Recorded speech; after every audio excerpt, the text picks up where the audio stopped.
राधे राधे दोस्तों, आपका फिर से स्वागत है मेरे YouTube चैनल राधे श्याम में। आज हम आपको एक नया अध्याय, एक नया पुराण सुनाएंगे। सुनाने से पहले मेरी आप सबसे विनती है कि आप मेरे चैनल को लाइक, सब्सक्राइब और शेयर करना ना भूलें, ताकि हम आपके लिए नई नई कथाएं और पुराने ला सकें। चलो आइए शुरू करते हैं। राधे राधे दोस्तों, आपका फिर से स्वागत है मेरे YouTube चैनल राधे श्याम में। आज हम आपको आगे की कथा सुनाते हैं, जिसमें भगवान सब सप्ताह सुनने वालों को दर्शन देना। उस तेजस्वी ब्राह्मण ने आत्मदेव से पूछा, हे विपर्व, क्या बात है? तुम इस वन में क्या कर रहे हो और तुम्हारे चेहरे पर इतनी उदासी क्यों है? क्या कारण है? तेजस्वी ब्राह्मण की बात सुनकर आत्मदेव की आंखों में से टप टप आंसू निकल पड़े और वह हाथ जोड़कर बोला, महात्मा जी, शायद मैंने पूर्व जन्म में कुछ पाप किए थे, जिस कारण मैं आज तक संतान सुख से वंचित हूँ। कहते हैं कि पुत्र न होने से पितर भी नरक में चले जाते हैं। इसी दुख के कारण मैं इस घने वन में मरने के लिए आया हूँ। इस बयावान वन में कोई जंगली जानवर आकर मुझे खा लेगा, क्योंकि जिस व्यक्ति के कोई संतान नहीं होती उसका जन्म लेना व्यर्थ होता है। घर समाज के लोग भी उनकी इज्जत नहीं करते। महात्मा जी, इसके अलावा मैं जो भी गाय पालता हूँ वह भी बांझ रह जाती है, और जो वृक्ष लगाता हूँ उस पर कोई फल नहीं आते। मैं हर तरह से निराश हो चुका हूँ। यह कहकर ब्राह्मण आत्मदेव जोर जोर से रोने लगा। आत्मदेव ने को रोता देख वह महात्मा जी उसके कंधे पर हाथ रख उसे सांत्वना देने लगे और बोले, विपर्व, रो मत, धैर्य रखो। मैं अभी देखता हूँ कि तेरे नसीब में संतान सुख है या नहीं। यह कहकर महात्मा जी ने बहुत गौर से आत्मदेव की कर्म रेखा देखी और फिर आत्मदेव से बोले, विपर्व, तेरे जीवन में संतान सुख या योग नहीं है और अगले 7 जन्मों में भी तुम्हें संतान सुख प्राप्त नहीं होगा। इस कलयुग में संतान से सुख की आशा करना भी बेकार है।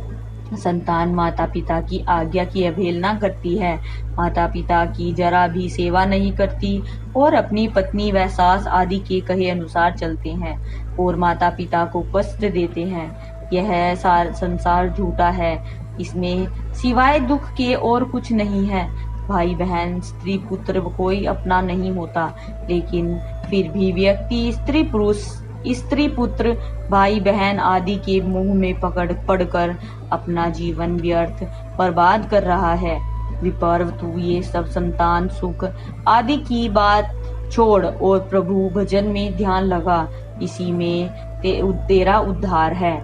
उस महात्मा के लाख समझाने पर भी आत्मदेव ने कहा, महात्मा जी, मुझे सिर्फ संतान चाहिए। मुझसे बाकी किसी कार्य के लिए न कहे, मैं यज्ञ पूजा पाठ कुछ नहीं कर सकता। आप महान ज्ञानी महात्मा हैं, आप मुझ पर कृपया कर मुझे एक पुत्र दीजिए, जी नहीं तो मैं अभी आपके समक्ष अपने प्राण त्याग दूंगा। आत्मदेव की बात सुनकर वह महात्मा जी बोले, विपर्व, एक पुत्र पाने के लिए राजा चित्रकेतु ने 10,000 विवाह किए, लेकिन फिर भी वह संतान सुख से वंचित रह गए। इसी प्रकार इस संसार में सैकड़ों राजा महाराजाओं और अन्य व्यक्तियों ने एक पुत्र पाने की चाह में क्या क्या यत्न नहीं किए, लेकिन जब भाग्य में संतान सुख नहीं हो तो क्या किया जा सकता है। इसलिए तुम यह सब छोड़ प्रभु भजन में ध्यान लगाओ। महात्मा की बातों का आत्मदेव पर तनिक भी असर नहीं हुआ। आत्मदेव फिर महात्मा से बोला, महाराज जी, मैं आपके पैर पड़ता हूँ, आप कोई ऐसा उपाय कीजिए जिससे मैं संतान सुख प्राप्त कर सकूं। जब तक मुझे संतान सुख की प्राप्ति नहीं होगी मैं और कुछ नहीं कर सकूंगा। आत्मदेव को एक फल देकर कहा, ये फल घर जाकर अपनी पत्नी को खिला देना। प्रभु की कृपा से तुम्हें अवश्य पुत्र की प्राप्ति होगी। यह कहकर महात्मा जी आत्मदेव को फल देकर भक्ति करने वन में चले गए। आत्मदेव फल लेकर खुशी खुशी घर की ओर चल पड़ा। घर पहुंचकर आत्मदेव ने अपनी पत्नी धुंधली को वह महात्मा जी का दिया हुआ फल देकर कहा, प्रिय, ये फल कोई साधारण फल नहीं है, यह एक बहुत चमत्कारी महात्मा जी ने मुझे दिया है। तुम नहा धोकर प्रभु का स्मरण कर इस फल को खाओ, फिर फल खाने से तुम्हें एक सुंदर गुणवान पुत्र की प्राप्ति होगी। अपनी पत्नी धुंधली को वह फल देकर आत्मदेव किसी कार्य में चला गया। उसी समय धुंधली के पास उसकी प्रिय सखी आ गई। धुंधली उसे अपने पति द्वारा लाए चमत्कारी फल की सारी बातें विस्तार से बताकर बोली, मेरे बस की ये सब झमेला सहन करना नहीं है। गर्भवती होने के बाद स्त्री को सैकड़ों समस्याओं का सामना करना पड़ता है। बच्चा होने के बाद उसका लालन पालन अनेकों कष्ट, न कहीं आना जाना में यह बंदिश नहीं सहन कर सकती। उसने सखी को सारी बातें बता उस चमत्कारी फल को खाए बिना घर के एक कोने में रख दिया और अपने पति आत्मदेव के लौट आने पर उसे फल खाने की झूठी बात बता दी।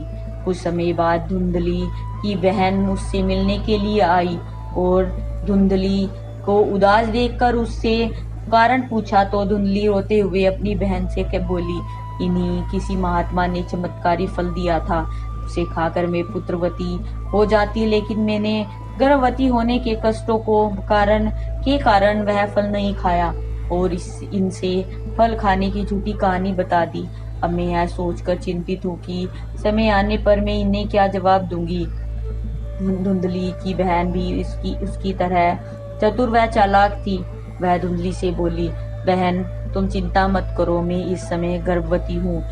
जब मुझे संतान होने वाली होगी, कुछ समय पहले मैं तुम्हारे पास आकर रह लूंगी।